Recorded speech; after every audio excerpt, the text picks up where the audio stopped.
I'm Felicia Shakiba, and this is CPO Playbook, where we solve a business challenge in every episode. This week, we're diving into the critical aspects of total reward strategies in the current competitive talent landscape. As companies strive to attract top talent, they often grapple with the complexities of pay equity, pay transparency, and the integration of AI in compensation planning. Recent insights from Harvard Business Review highlight how employers frequently pay new hires more than existing employees in similar roles, a practice that has been magnified by regulatory changes and technological advances. Pay gaps will continue to widen over time, making it imperative for organizations to thoughtfully craft their compensation strategies. Today, I have the opportunity to speak with John Radford himself, founder at Radford Surveys, on how companies can compete for top talent in the future with total reward strategies. John, it's an honor to have you on the show today. Before we dive in, could you tell our listeners more about Radford Surveys and what you and your twin brother have created? Yes, but first, let me thank you for inviting me. We've had a practice session, and I know this is going to be very informative. I graduated from the Stanford Business School in 1975, and my brother was working at Fluor Engineering, conducting engineering surveys. This was in Silicon Valley, yet to be named Silicon Valley. And we decided that there was a real need for a cross-functional compensation survey for all the firms growing in Silicon Valley. And we started off in January of 77 with our first survey. Luckily, we continued to focus on technology. And by the time I left Aon, the Radford survey was up to over 7,000 companies, 22 million incumbents in 110 countries, and was commonly understood to be the gold standard for technology companies. Very lucky. We had a lot of great employees and a lot of great clients. Well, I would say it's still the gold standard. You've continued to have that streak for sure. Recently, you attended the World at Work Total Rewards Conference. What were some of the themes that came out of that conference? By far, the major theme was pay transparency. And let me define pay transparency, at least in relationship to state and local requirements. Pay transparency involves anytime you post or advertise for a job, you must provide a salary range. And it also involves, in some states, also providing employees access to their own range where they can determine where they stand in relationship to the midpoint of the range. It all started back in, I think, Colorado. They were the first state to implement a law requiring posting of jobs. And I remember working with our clients. They had to try to decide, do I post the whole range, only a portion of the range, or maybe only to the midpoint? And there's a lot of debate around that. Enter California in 2023. They not only require that you post the range, but you also give employees access to their own range. And at that time, very few companies did that. And that created quite a problem. One, how do we get employees access to the range? Do we go through their manager or what?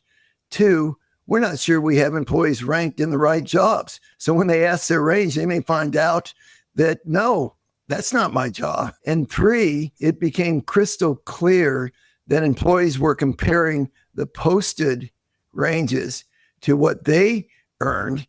And in some cases, like a software engineer would say, well, wait a minute, I can do that job that you posted for, but I'm in a much lower range. Why?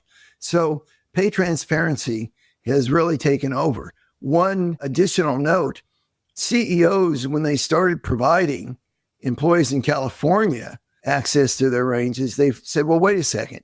What about our employees in Austin, in Florida, in Chicago? So they demanded that HR departments gave employees access to their ranges anywhere in the United States. And that, of course, meant that they had really updated and had logical regional ranges for each of those areas, which also created more problems. So the whole discussion is around how do we take a company forward not only with the legal requirements, but what is actually good for the company to promote to their employees. It sounds like there are a lot of pieces to this puzzle. And so I want to maybe start with, what are those maybe one or two major challenges that companies are facing to providing transparency to employees? I know that you touched on it a little bit, but what would you say are the major crucial challenges for companies to focus on in regarding their initial initiatives? Yes, two things. One, they have to have very current market data for every region they compete in, because if they post a job and have insanely low ranges for that job, they're not going to get any applicants. And if they post a job that's way too high in ranges, they're going to have employees saying, well, what about me? So companies are scrambling to get really competitive market data. But the bigger problem, I think, is most companies are asking employees to go to their manager, and the managers are uniquely unqualified to answer questions about pay. In fact, at the World at Work, I saw a couple statistics that said less than half the companies train managers to have salary and job slotting conversations with their employees. So competitive data and trained managers are the two real requirements of being successful in pay transparency. John, this is a real eye-opener, because I know that many times when people or employees have questions about compensation, they go through their HR business partner, and HR is supposed to kind of manage these conversations.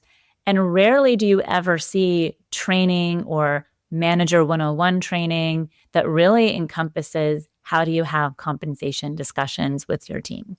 And so I think you've really hit or highlighted something that a lot of companies maybe haven't thought about yet, or maybe have been thinking about but don't know how to do. So how can companies train managers to effectively communicate about compensation with their direct reports? They have to devote attention and training to that.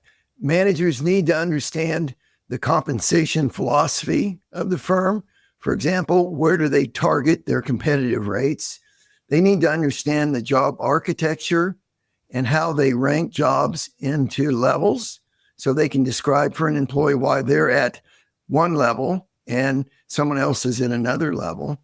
They need to understand the administration of salary increases, which involves performance ratings, budgets, all these things.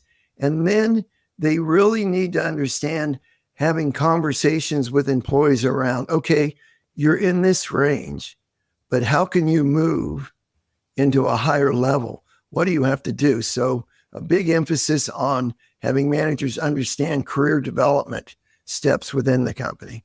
And all that, quite honestly, just needs the company to focus on real training for the employees. And I heard one company talk about this. Anytime an employee went to HR because they said they couldn't get information from their manager, they helped the employee, but then went back to the manager and pointed out that they had had this conversation. And so the manager need to have more training. Caught the manager by surprise. Yes, they did. Hey, we're the payroll baddies, and our mission is to make payroll fun and relatable. And call out industry when we hear it. You got to call it out. You got to call it like you see it. But we also got to shine a light on all those unsung payroll heroes out there, making sure we get paid. Yeah, those are the real payroll baddies out there, and we love sharing their stories and showing them love. With gold chain and everything, baby. By the way, SAP is the best payroll out there, and if you don't like it, get out. So perhaps weaving in how to have that conversation, I would say at Manager 101, being new managers coming into the organization, or someone being promoted into a manager position from being an individual contributor. And that makes a lot of sense to me, because I think that that is the trigger point in which you need to have that. What regulatory changes in the EU specifically introducing around pay equity, and how will this impact multinational companies? Holy smokes. You brought up maybe the most touchy subject that total rewards leaders have to face. The EU has already come out with a 70-page white paper describing exactly what needs to be done, and each country has to adopt those policies by, I believe, the middle of 2026. And some of the ones that are most challenging is, first, every company must have a gender-neutral analytical job evaluation methodology. And I can guarantee you, most companies don't have anything close to that. So they're all trying to decide, how do we meet that requirement in terms of our job structure? And that's going to be tough. The other thing is, where in California, you are being told you have to just simply give the employee their job range and how they compare.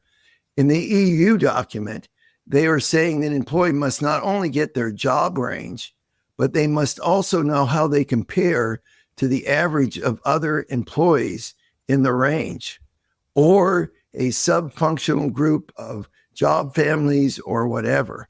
So their employees are not only going to find out how they really are in their range, more importantly, they're going to find out how they compare to their other employees. And that could be a real problem. The third area, and it's more technical, but I'll go into it. There is a unadjusted and adjusted pay equity measurement. You hear in the United States that women only make 83% of men.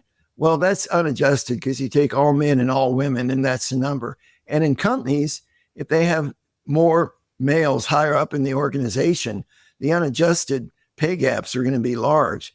What U.S. companies face is looking at the adjusted pay gaps, where they're typically only 3 or 4% differences or even less. And that's because they're comparing equivalent jobs.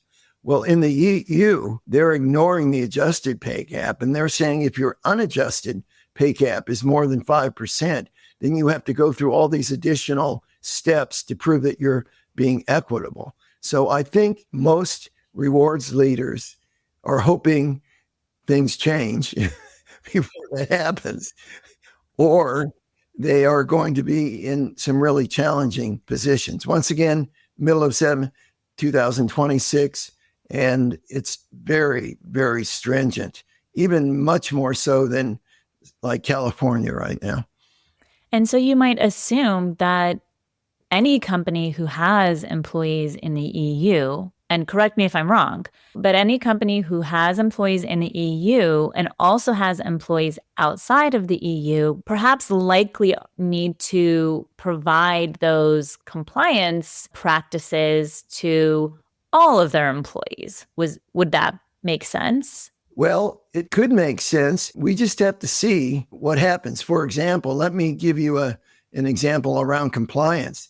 Even though U.S. companies are providing employees all through the United States with access to their ranges, they are only posting ranges in states where it's required by law. So don't know what will happen when the EU regulations go into effect. My guess is it could overflow into every other global country, but I don't think we know that yet.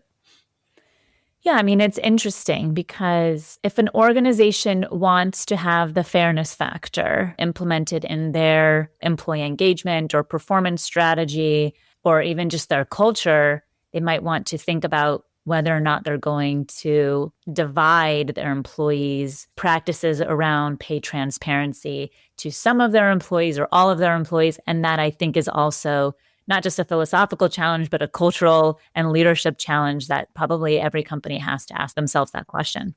I completely agree. In the speech I gave at the World at Work, I emphasized that pay equity and pay transparency is not a compensation issue. It's a business issue, because those companies that address it in a more aggressive way are going to have an advantage, clear advantage, for competing for talent going forward. Let's say a company's strategy is to be in the middle of the market, and it's not exactly competitive, it's average pay. What do you think that, or maybe what type of talent do you think that company is really going to attract when they say, hey, we're going to adopt this full transparency across all of our organization, regardless of where employees sit. But we're letting you know that our philosophy is just to pay people at average. And so what is that story or expectation telling employees from a cultural perspective? Well, I'll remind you that the 50th percentile, half the companies pay above that rate and half the companies pay below. So if you're at the 50th percentile, you are competitive. And I know a lot of companies really think about engaging the employees with their culture, with a variety of opportunities to work in a number of things. And those companies also, within their pay structures, ensure that their top performers get paid more. So you can operate very successfully at the 50th percentile, assuming you do a lot of other things. If you're not doing a lot of other things, that's where I think that creates a real challenge for you. So being able to balance not just cash, but also maybe equity or other type of benefits that allow people to really look at the total rewards, right? And not just that cash compensation. And very specifically targeted benefits and wellness or paternity leave or a variety of things really can turn the tide. What technologies or tools are emerging? I mean, I know that we've been talking about AI for several months now. It's been a hot topic. But what tools are emerging that can help companies improve their compensation strategies? Well, first, total rewards leaders are being asked to do much more with less. It's the game right now.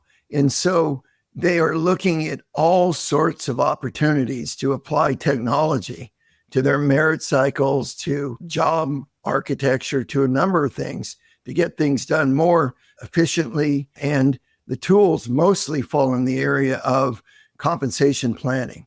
I'm actually a business advisor to one firm, Comport, but there's a number of firms that are now very successfully implementing compensation planning software on top of the HCMs like Workday or SAP. There's another group of very successful companies like Syndio that are operating with pay equity software that helps the companies much more quickly get to pay equity levels that are usually took much longer manually to calculate. So, and then there's everything else in the areas of talent assessment, all this. I can tell you though, right now, AI is not made much of a dent in the area of HR, except maybe in the area of talent assessment. So everybody's talking about it, but at the World at Work conference, very few examples could be used where AI had been successfully implemented in an HR process. So more to come, but it seems to me companies are looking at AI for much broader features around process, supply chain, a variety of things, not necessarily. Sometimes HR gets technology last. Sometimes or probably always. No, not always, but Not always. Yeah, but often, I would say. often, yes. Okay, so we've really covered the themes and the World of Work conference. And I want to kind of take a step back because some of the work that we do at CPO Playbook is job architecture and compensation philosophy design. So what is the process that you recommend on how companies can get started? Well, let's take job architecture first. If you're going to build an organization and hire people, you must define jobs. And sometimes they're just one-off jobs. But as you grow in job families, you've got to define levels. And in the Radford Survey, we have 7 levels of individual contributor and 7 levels of manager. And lots of companies just copied our structures. So you can't build a company without first having a job architecture in place. And companies, especially now with pay equity, where you're supposed to compare equivalent jobs, they're spending a tremendous amount of time ensuring that they have proper levels of jobs and employees can move through the company. So I think any company that starts out, you can do without a compensation philosophy, by the way, for quite a while. You can't do without a job architecture as you begin to hire people. The other thing is compensation philosophies many of them aren't very good. They just give all sorts of glamorous types of, we're going to pay for performance and a number of things. But the one area that you have to deal with in compensation philosophy is, where do you target your compensation levels to the market? What are your peer groups at the executive level? And also, what are your peer groups in broad-based levels? And if you operate in numerous locations, what are the peer groups in each location? So compensation philosophy, if it does nothing else, it has to help you determine how you compete for talent, where you position yourself, and also help you structure the ranges for the jobs in each of the locations you're in. So if you're doing work in that area, good for you. But no one goes out not having a good job architecture. Lots of companies aren't very diligent, as I'm sure you've found out, around compensation philosophies. Absolutely, yes. Don't we all pay for performance? I know, right?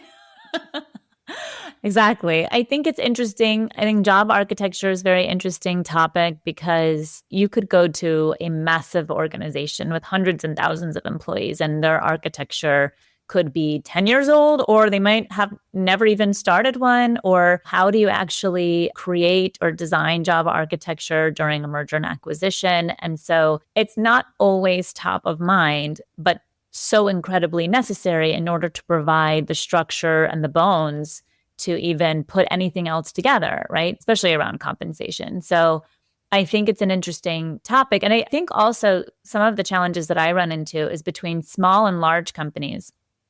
You have a smaller organization they might look at the job architecture and say, oh, well, we don't need that many levels. We don't have that many employees. But we all know that in the long run, if you don't actually slate those levels out, and maybe you've had a different experience, I don't know, but if I don't slate those invisible levels out for the growth of the business, then people end up going from director to chief. And that's not a jump that is appropriate, I would say, especially when identifying the needs of growth at each level. And so I would love to just learn more about your experience about that sort of thing. Well, at Radford, we put in job architecture over and over again. And what we tried to focus on is, you look at a series of what are the job functions the company has, what are the job families necessary in every job function, and what are the necessary levels within those jobs. So it's just breaking down, what's the company in business doing and what type of jobs do you need. I can tell you, though, pay equity is really putting a full court press on job architecture, because pay equity requires that you look at equivalent jobs and compare salary levels. And if you don't have a reliable and accurate job architecture, how do you look at equivalent jobs? I don't think you can do it. So maybe more so than anything, doing pay equity is driving more up-to-date work in job architecture, because you just can't do pay equity without job architecture. Yeah. And I think that we had talked earlier about software engineers that now have an AI skill. Could you talk a little bit about what are those challenges that companies are having around, whether it be job families or describing the role? I know that we touched on this. So, and I'll start by giving an old example, then go to the new. Years ago, when cloud computing was taking off, everyone argued, do we need cloud computing software engineers as a separate job family, or should all software engineers have to learn cloud computing? So now we're in the point where, do we need AI engineers or machine learning engineers, or should they just be part of the software development family and added those skills to the requirements? And right now, more companies are simply taking their software development, highest level development families, and adding the AI requirements to those jobs and competing for them. Certain companies that may have very specific large number needs for AI may be opening up AI job family or machine learning job family. But I just was watching something today. There's, even within AI, there's multiple functions. And so I think you've got to be careful about trying to get too specific in job families and keep it to a broad set of maybe software engineering and machine learning, but don't get too many more job families. Just add the skills that you're recruiting for into the levels of the job families you already have. And that's what I think most companies are doing right now. What are some best practices for establishing performance management strategies that align with compensation? Well, if you talk to most people over a long period of time, you would understand nobody wants or likes performance management. It's always something that everybody complains about, as you know. As I know very well, it's a very political topic, honestly, internally political topic. For quite a while, companies use ratings, either a 5 rating, 4 rating, or a 3 rating. Then about 8 to 10 years ago, we started talking about having no rating systems. And so upwards of about 30% of companies moved to a no rating system, although a number of companies were caught because behind the no rating system was a 9 box or something that did rate the employee. They just didn't tell the employee they were getting rated. Now with pay equity and all the issues around identifying top performers, we've swung back to a performance rating distribution being the most popular tool. And a 5 rating system is by far being used by more people than any others. But in terms of advances in performance management, I think the most important thing that has gone on is companies are getting away from that annual performance review only and really forcing managers to think about regular check-ins, something other than just once a year sitting down with the employee and telling them how they've done. So I see a lot of even software coming out that reminds managers to check in, and there's all sorts of things going on. But once again, the key we find is the manager.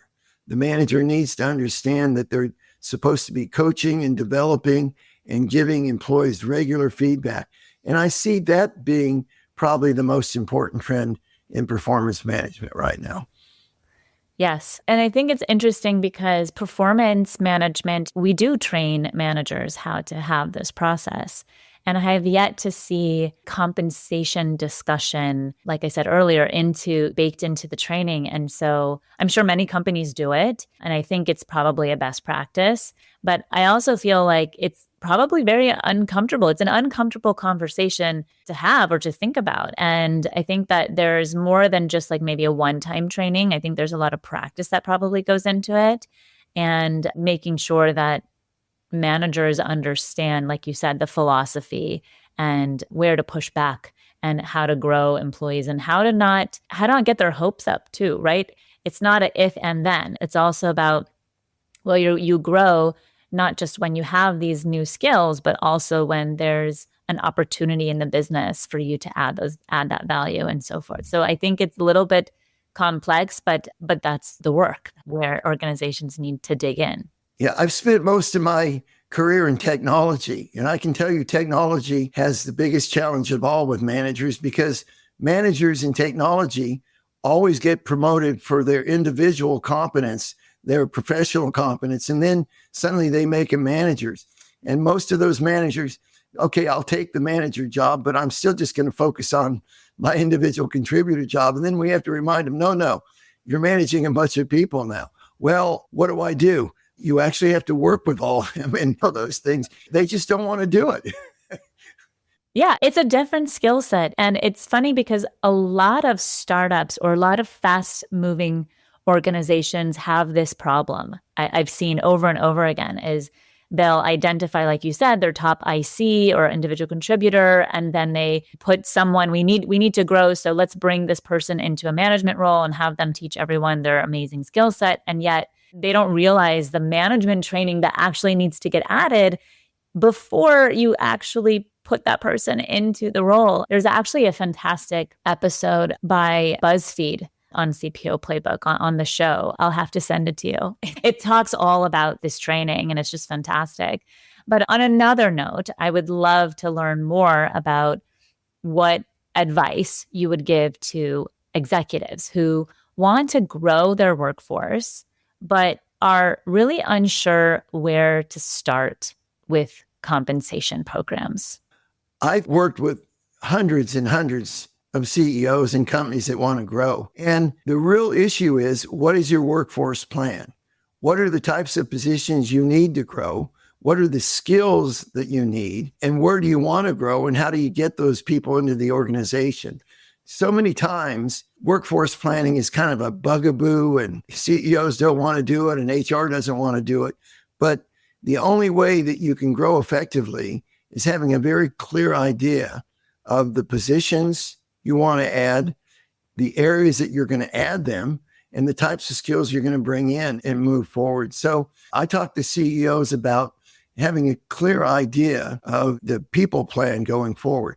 Now, to be fair, lots of times, and I'll just give you the example, the last 2 years, 2021 and 2022, technology companies seeing huge revenue opportunities added tons of people, right?